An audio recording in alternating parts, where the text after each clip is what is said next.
Hello friends and welcome back. दोस्तों, हमारे channel में आप सबका फिर से स्वागत है। फ्रेंड्स, आज की इस वीडियो में हम बात करने जा रहे हैं ट्राई स्टेट बफर की। बफर जो होता है दोस्तों, इसको समझना बहुत ज़रूरी है क्योंकि कई सारी मॉडर्न इलेक्ट्रॉनिक एप्लीकेशंस में बफर्स का बहुत ज़्यादा इस्तेमाल किया जाता है। अब ये ट्राई स्टेट बफर होता क्या है और बफरिंग किसे कहते हैं और ये काम कैसे करता है, इन बातों को जानने से पहले बात करते हैं बफरिंग की कि बफरिंग होती क्या है। दोस्तों, आपने आजकल कभी कोई वीडियो प्ले किया होगा, कभी यूट्यूब पे या किसी पे, तो आपने देखा होगा अगर इंटरनेट कनेक्शन आपका थोड़ा स्लो है तो एक चीज होती है जिसको कहते हैं वीडियो बफरिंग। उसमें ऐसा होता है, आपने देखा होगा कि कुछ परसेंटेज वो शो करता है, इतने परसेंट वीडियो बफर हो चुका है। जैसे 100% होता है फिर वीडियो प्ले होने लगता है। बफरिंग का एग्जाम्पल हम आम जिंदगी में भी देख सकते हैं दोस्तों। सपोज कीजिए किसी बड़ी गाड़ी से हमें माल कहीं पर उतरवाना है, कोई सामान हमारे पास आया है, उसे उतरवाना है। अब हम क्या करते हैं, और उसे फिर उतारने के बाद कहीं दूसरी जगह उसे ले जाना है। अब हम क्या करते हैं, सपोज हमने लेबरर्स एम्प्लॉय करे, वो जाते हैं, वो सामान को उतारते हैं, एक जगह उसे स्टोर करके रखते हैं पहले, ताकि वो बड़ी वाली गाड़ी फ्री हो सके। एक बारी उसे किसी जगह स्टोर किया, फिर स्टोर करने के बाद उसे उस जगह से उठाकर मूव करते हैं। जिस जगह को टेम्परेरी स्टोरेज की तरह इस्तेमाल किया जाता है उसी को कहते हैं बफर। तो बफर का मतलब होता है दोस्तों वो लोकेशन, वो यूनिट या वो चीज जो किसी भी इंफॉर्मेशन की, अगर हम डिजिटल इलेक्ट्रॉनिक्स की बात करें तो इंफॉर्मेशन को टेम्परेरली कुछ देर के लिए स्टोर करने वाला सर्किट, उसे कहा जाता है बफर। और स्टोरेज की इस प्रक्रिया को कहते हैं बफरिंग। दोस्तों, बफरिंग का उदाहरण समझने के लिए हम पहले एक बारी नॉट गेट की बात करते हैं। उससे आपको बहुत हद तक क्लियर हो जाएगा कि बफर क्या होता है और डिजिटल बफर किसे कहते हैं। तो दोस्तों, नॉट गेट एक सिंगल इनपुट गेट है, जैसा कि आप सब जानते हैं। यह है इसका सिंबल। एक इनपुट आता है और एक आउटपुट मिलता है। आउटपुट होता है इनपुट का कॉम्प्लीमेंट। कॉम्प्लीमेंट का मतलब है उल्टा। अगर इनपुट 0 है तो आउटपुट 1 होगा, अगर इनपुट 1 है तो आउटपुट 0 होगा। यह सब तो हम जानते हैं। अब दोस्तों, सपोज कीजिए अगर हम एक ऐसा सर्किट बनाए जिसमें से इन्वर्टिंग ऑपरेशन काट दिया जाए। इस जो कॉम्प्लीमेंट करने की प्रोसेस है, जो प्रक्रिया है, इसी को कहते हैं इन्वर्टिंग ऑपरेशन। इन्वर्टिंग यानी ये सर्किट एक इन्वर्टर है, बदल देता है 0 को 1 में और 1 को 0 में। अगर हम इस इन्वर्टिंग को या इस इन्वर्जन को हटा दें, यानी एक ऐसा सर्किट बनाएं जिसमें सिंपली कोई इन्वर्जन, ये नॉट गेट का जो सिंबल है दोस्तों मैंने रिमूव कर दिया। अब यहां पर क्या होगा, अगर ये इन्वर्ट नहीं करेगा, यानी जो आउटपुट होगा, इनपुट होगा, यहां पर आउटपुट भी वही होगा। यानी अब output will be equal to input. इसका मतलब अगर इनपुट 0 है तो आउटपुट भी 0 होगा, इनपुट अगर 1 है तो आउटपुट भी 1 होगा। इस जैसे सर्किट को ही हम दोस्तों कहते हैं डिजिटल बफर, जिसको मैंने इस सिंबल से यहां दिखाया हुआ है। यहां पर जो इनपुट है वही आउटपुट है। अगर इनपुट 0 तो आउटपुट भी 0, इनपुट 1 तो आउटपुट भी 1। अब दोस्तों, आप ये सोच रहे होंगे अगर जो इनपुट है वही आउटपुट है तो हमें इस डिवाइस की जरूरत ही क्या। हम तो सिंपली एक तार जोड़कर सीधा बिना कोई डिवाइस इस्तेमाल किए ही हम इसको सीधा यूज कर सकते हैं। यहां पर बात आती है दोस्तों, इस डिजिटल बफर का सबसे इंपॉर्टेंट एप्लीकेशन वो होता है डिजिटल एम्प्लीफिकेशन। ये जो सर्किट है, ये जो डिजिटल बफर सर्किट है दोस्तों, ये डिजिटल सिग्नल्स को एम्प्लीफाई करने के इस्तेमाल में लाया जाता है। यानी उनकी सिग्नल स्ट्रेंथ को बढ़ाने के काम में इसका बहुत ज्यादा इस्तेमाल होता है। अगर हम इस डिवाइस का यूज ना करें तो जो इनपुट है आउटपुट तो वही होगा। सपोज कीजिए एक सिंपल तार से मैंने ये जोड़ दिया, सिंपली मेरे को ए, यहां पर एक पॉइंट पे ए था, दूसरे पॉइंट पे भी ए मिला। लेकिन इस केस में ए की स्ट्रेंथ जो यहां थी वही स्ट्रेंथ यहां भी होगी। बफर लगाने से यह फायदा हुआ कि ये क्या करता है, जो इनपुट यहां था वही इनपुट यहां भी होगा, लेकिन जो इस इनपुट की स्ट्रेंथ थी उसको बढ़ा देता है। ये कैसे होता है ये मैं आपको बताऊंगा अभी। तो पहला इस्तेमाल आप इसका समझ जाइए कि होता है डिजिटल एम्प्लीफिकेशन। अब दोस्तों, एम्प्लीफिकेशन की जब बात हो रही है तो वहां पर हमें एक और कॉन्सेप्ट का जानना बहुत जरूरी है। कोई भी डिजिटल बफर, कोई भी जो सर्किट है जो इस्तेमाल किया जाता है फॉर एम्प्लीफिकेशन, क्या सिर्फ एम्प्लीफिकेशन होता है? नहीं, इसका एक और बहुत ज्यादा बड़ा एक इस्तेमाल किया जाता है जिसे कहा जाता है डिजिटल आइसोलेशन। आइसोलेशन का मतलब है अकेला कर देना, या कट ऑफ भी आप इसे कह सकते हैं। होता क्या है दोस्तों, कई सारी एप्लीकेशंस में, जिसकी जैसे मान लीजिए हम आने वाली वीडियोस में माइक्रो प्रोसेसर्स के बारे में बात करेंगे। या जो मॉडर्न डे कंप्यूटिंग है, या जो आपके मॉडर्न डे फोन्स हैं, इनमें बहुत सारे इनपुट्स एक ही साथ काम करते हैं। यानी कई सारे इलेक्ट्रॉनिक सर्किट जो हैं आपस में एक साथ काम करते हैं। यानी यूं कहा जाए कि जो इनपुट लाइन है उसके साथ कई सारे बिलियंस ऑफ गेट्स जुड़े हुए हैं। उनमें से एक टाइम पे, एक समय पे किसी गेट का आउटपुट हमें हाई चाहिए, किसी का लो चाहिए। फॉर एग्जांपल अगर हम वीडियो प्ले कर रहे हैं तो जो उससे जुड़ी हुई इलेक्ट्रॉनिक सर्किटरी है और जो ऑडियो से जुड़ी हुई इलेक्ट्रॉनिक सर्किटरी है उसका आउटपुट हाई होना चाहिए।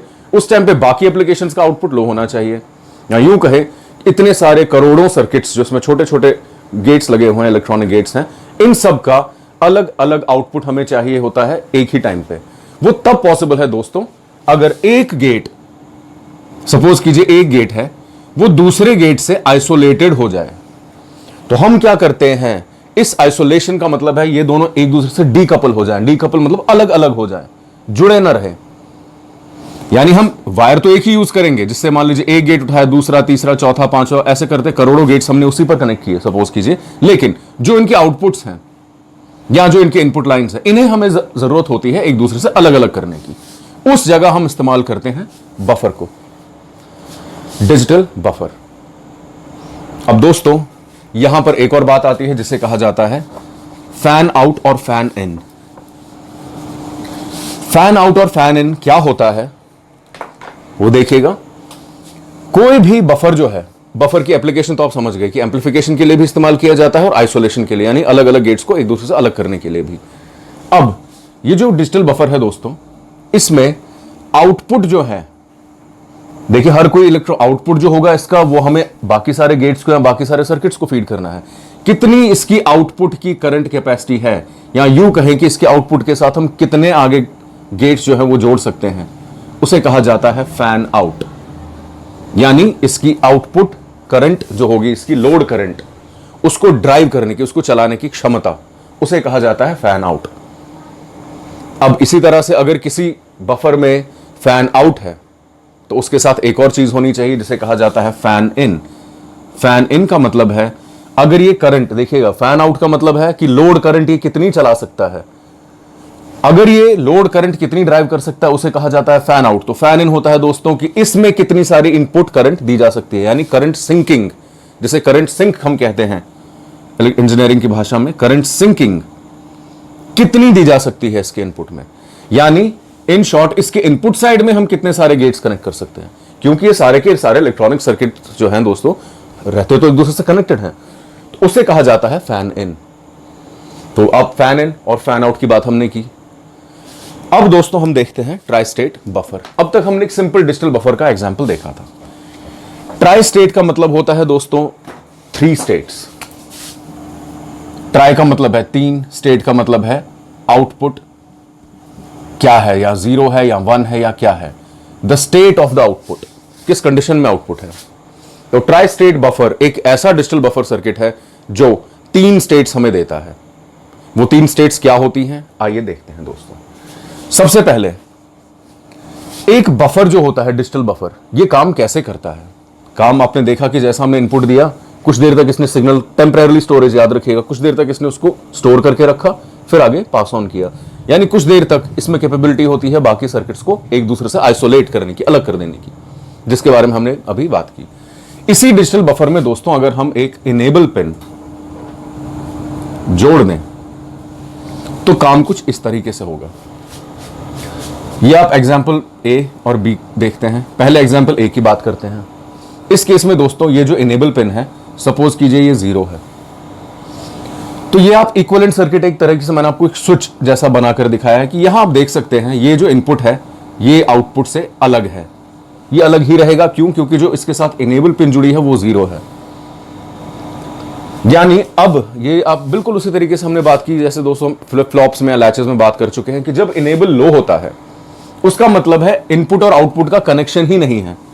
ये देखिएगा थोड़ा और ध्यान से यहां बना देता हूं मैं। ये इनपुट का अगर स्विच है, ये स्विच आउटपुट के साथ जुड़ा हुआ है ही नहीं, जुड़ ही नहीं सकता तब तक जब तक इनेबल 0 हो। यानी इनेबल 0 है तो ये सर्किट काम नहीं करेगा, फिर चाहे हम इनपुट देते रहें, चाहे 0 दे चाहे 1 दे।